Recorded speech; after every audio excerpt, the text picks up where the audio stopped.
O deputado Igor Timo, de Minas Gerais, falou algumas verdades sobre os aplicativos de mobilidade urbana na Comissão de Desenvolvimento Econômico da Câmara Federal. Veja o vídeo. Motoristas de aplicativo, também os que fornecem alimentos, enfim. As empresas de aplicativo, de uma forma ampla, elas se constituíram num tempo recente. E, infelizmente, a legislação trabalhista não acompanhou esse processo. Alguns países, e eu queria citar um aqui agora, o Reino Unido, já está fazendo essa correção. E começou essa briga há aproximadamente 5 anos atrás. É notável que o trabalho que vem sendo prestado pelos motoristas de aplicativo no nosso país tem ganhado uma grande amplitude em função do desemprego que também vem aumentando em escala exponencial. Mas a legislação trabalhista não está acompanhando uma realidade que foge totalmente do que vigora hoje em nosso país. Hoje o que está sendo ofertado às empresas de aplicativo não é ofertado a nenhuma empresa nacional. É importante que a gente entenda essa discrepância que está sendo criada, porque é como se nós estivéssemos criando um Vaticano na estrutura empresarial do nosso país. Algumas empresas têm determinada legislação e outras passam a ter outra completamente distinta. É importante a gente enxergar esse cenário e cabe ao Estado atuar quando isso acontece, porque há sim o hipossuficiente nessa condição, que é o motorista de aplicativo, que mesmo tendo a opção de atuar ou não como motorista, ele hoje está refém de um sistema. Ele não está tendo opção no mercado de trabalho para se inserir de outra forma. E está enxergando ali uma alternativa de levar o sustento para sua casa. Então a iniciativa das empresas ela foi muito louvável no primeiro momento. O que a gente precisa fazer é equilibrar essas ações, porque hoje as empresas estão tendo taxas de rentabilidade superior a 74% em determinadas corridas, enquanto o motorista, desde 2016, não recebeu nenhum reajuste. Pasmem vocês, o motorista em 2016 ele tinha 1 quilômetro rodado a R$ 4,48, então era R$ 1,48, 1,48.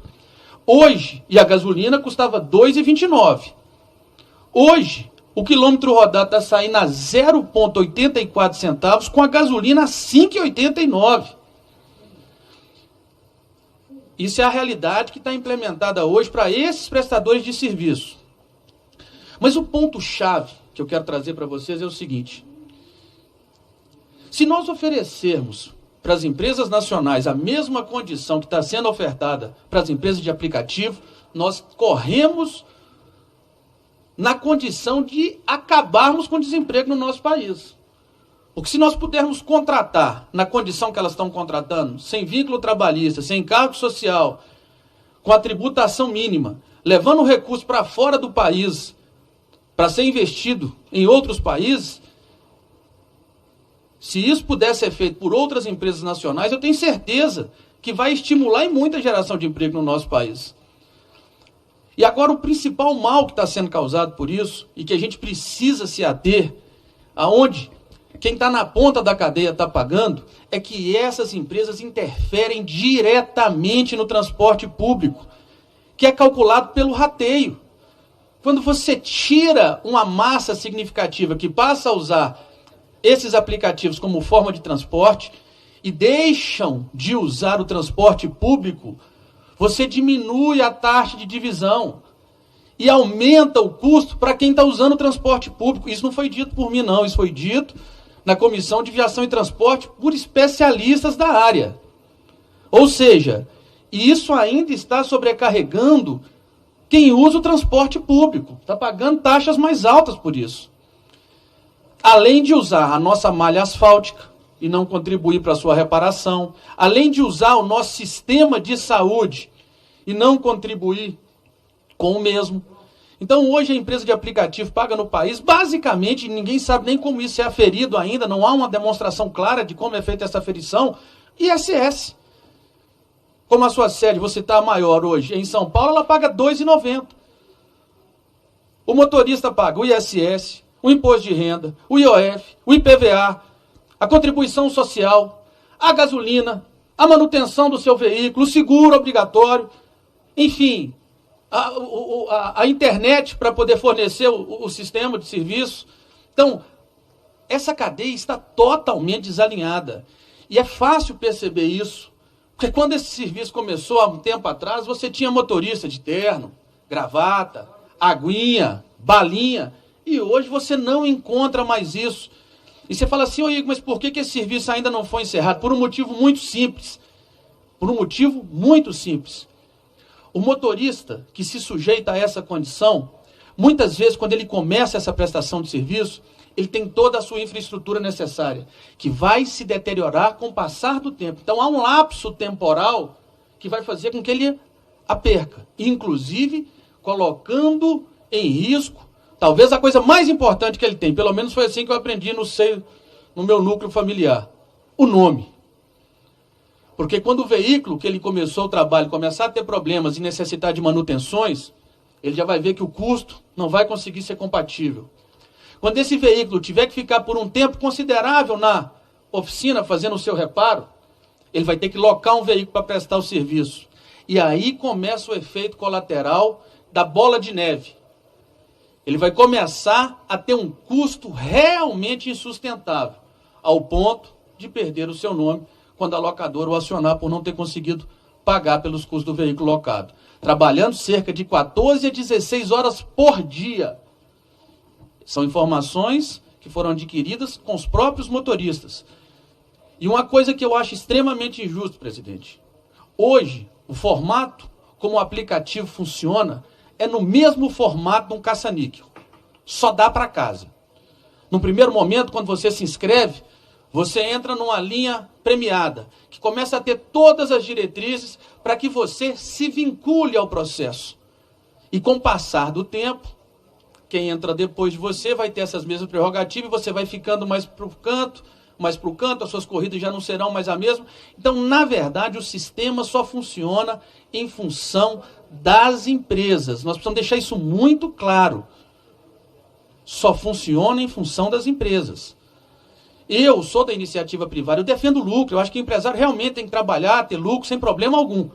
Mas isso não a qualquer custo. Nós não podemos estar voltando no tempo, escravizando o nosso povo para isso. E principalmente para multinacionais, para a empresa que está pegando o dinheiro aqui e levando para fora. Então a gente precisa enxergar que esse cenário é um cenário completamente diferente de uma questão de livre iniciativa. Porque ele está desequilibrando uma cadeia considerável. Então digo aqui para vocês, o Reino Unido, 16 de março agora, anunciou que os motoristas que trabalham com o aplicativo passarão a receber salário mínimo, férias remuneradas e aposentadoria, que é um dos países mais liberais do mundo, né?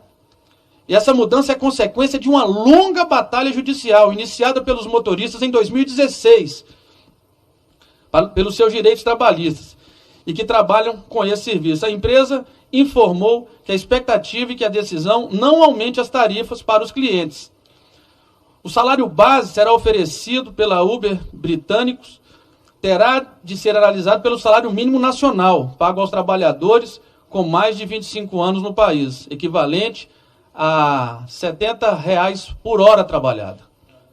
Então isso aqui são os países que já perceberam que há um desequilíbrio na cadeia e que estão fazendo a correção.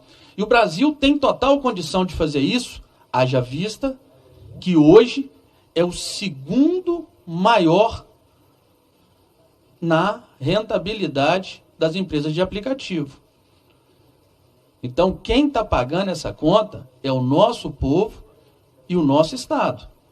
Essa conta está ficando para a gente. Os países, como se diz, de primeiro mundo, estão fazendo as suas correções. E se nós não nos atemos a isso, essa conta, ela realmente ficará numa condição talvez impraticável num curto espaço de tempo. Nós temos hoje mais de 1 milhão de motoristas de aplicativo no nosso país e mais de 22 milhões de usuários. São números expressivos. E essa correção ela precisa ser feita num curto espaço de tempo. Esse projeto já está circulando nessa casa por 2 anos. Já era tempo suficiente para que nós tivéssemos atuado. E nós não estamos propondo nada, presidente, que fuja da nossa realidade. Se a gente estivesse falando aqui de uma coisa absurda para fechar uma empresa, para inviabilizar o seu trabalho, eu ainda falaria que a gente deveria rever o conceito, mas não é o caso.